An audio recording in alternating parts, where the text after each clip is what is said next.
Tonight, we delve into a chilling tale, a confession shared on Reddit.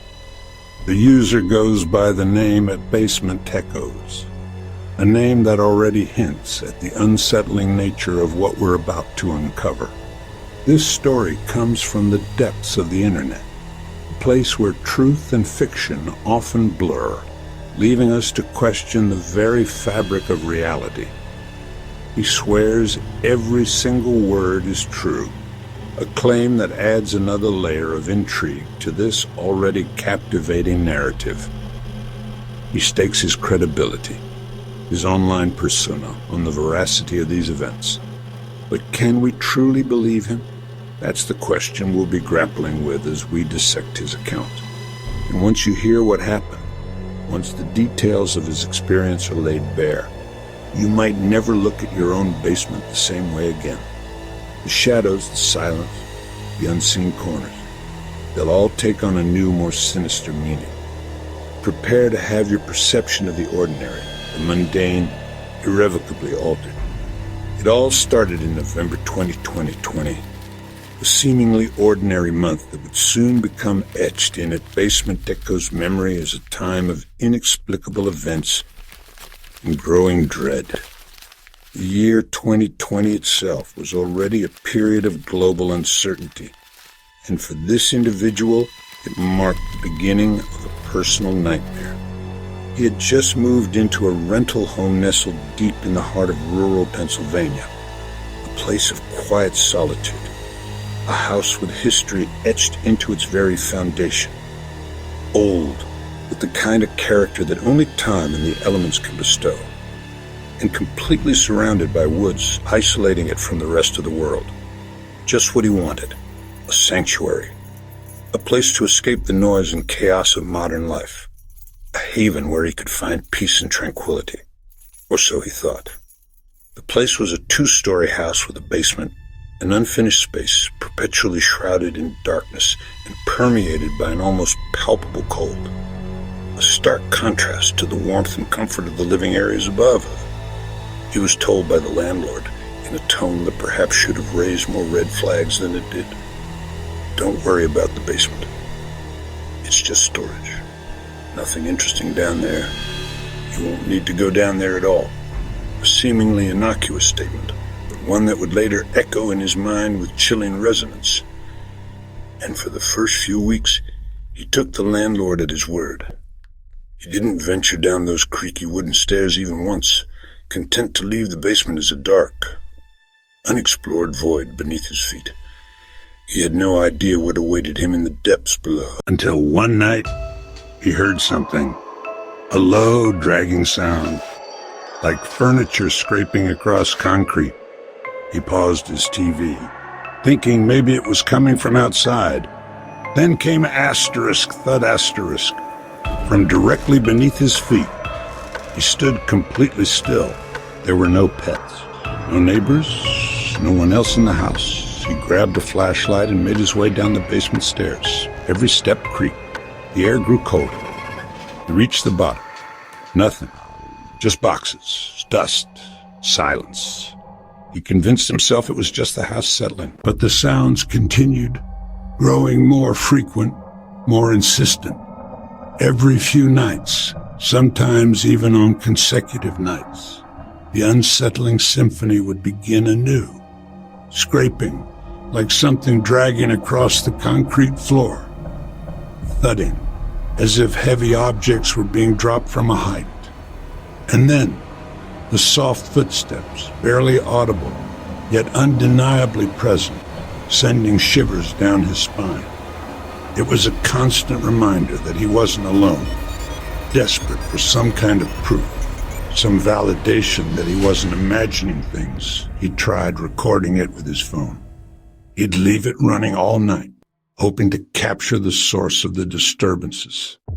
But each morning, he'd listen back to the recordings, only to find nothing.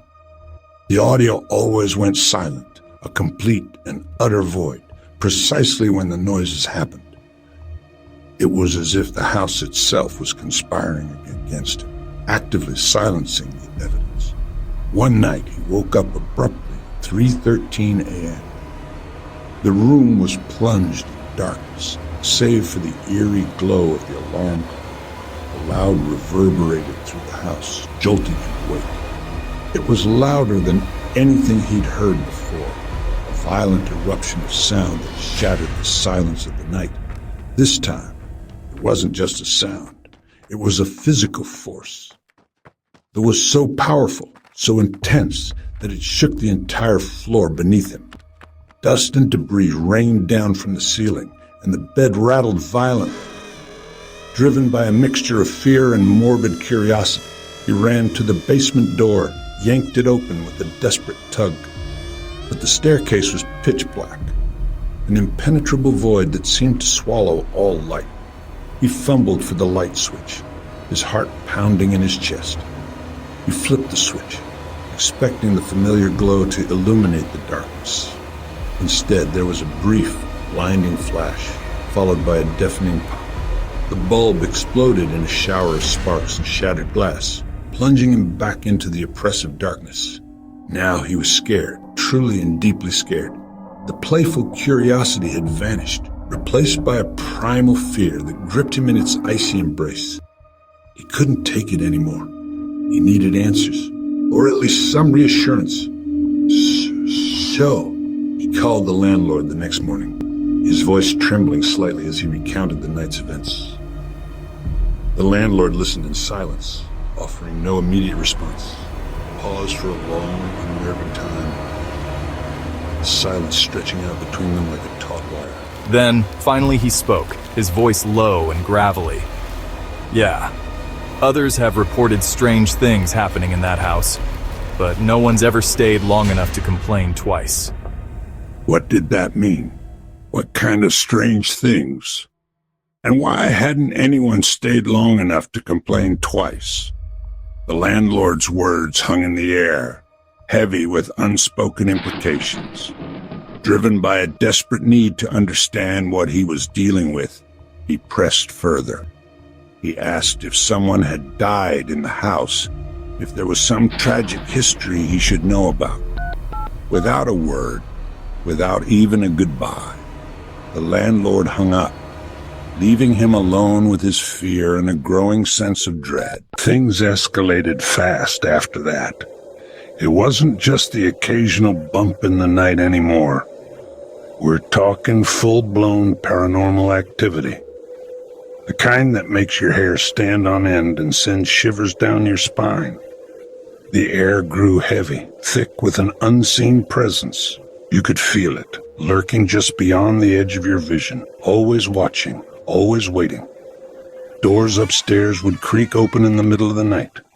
Not just a little nudge from the wind, but a slow, deliberate opening, as if someone or something was testing the waters. Something was testing the waters. Something was testing the waters. Something was testing the waters. Something was testing the waters. So, the one at the end of the hall, leading to the guest bedroom, the end was awake.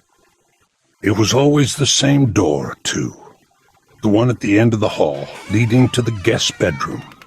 A room that had been empty for years. The TV would turn on by itself, always to static. Never a channel, never a show. Just that piercing white noise that filled the house with an unsettling hum. And the remote, always untouched, lying innocently on the coffee table, as if to say, I had nothing to do with this. It was like something was trying to communicate, but all it could manage was a garbled mess of electronic interference. But worst of all, one night, he found footprints.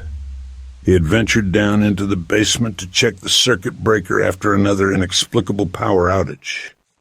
The air down there was always cold and damp, but this time it felt different, heavier, charged with an almost palpable sense of dread. Small, bare footprints in the dust of the basement floor. Tiny, almost childlike, as if a small child had been wandering around down there.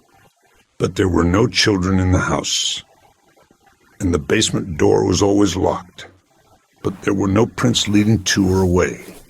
No sign of anyone entering or exiting the area where the footprints were found. The dust around them was undisturbed, pristine, It was as if they had simply materialized out of thin air, just standing there, in the middle, perfectly centered in the open space of the basement floor, like someone had been standing there waiting. But waiting for what? And why? As if something appeared, then disappeared, leaving behind only the faintest trace of its presence, a ghostly echo in the dust, a chilling reminder that they were not alone. He had a friend sleep over one night to prove he wasn't crazy. He needed someone else to witness the strange occurrences, to validate his sanity. They set up sleeping bags in the living room, hoping that the presence of another person would deter whatever was lurking in the shadows. At 2:30 a.m., they both heard it. A deep, growling voice saying something unintelligible, followed by a scream that came from below. It was a sound that would haunt their nightmares for years to come. A primal, guttural growl that seemed to vibrate through the very foundations of the house, followed by a blood-curdling scream that echoed up from the depths of the basement.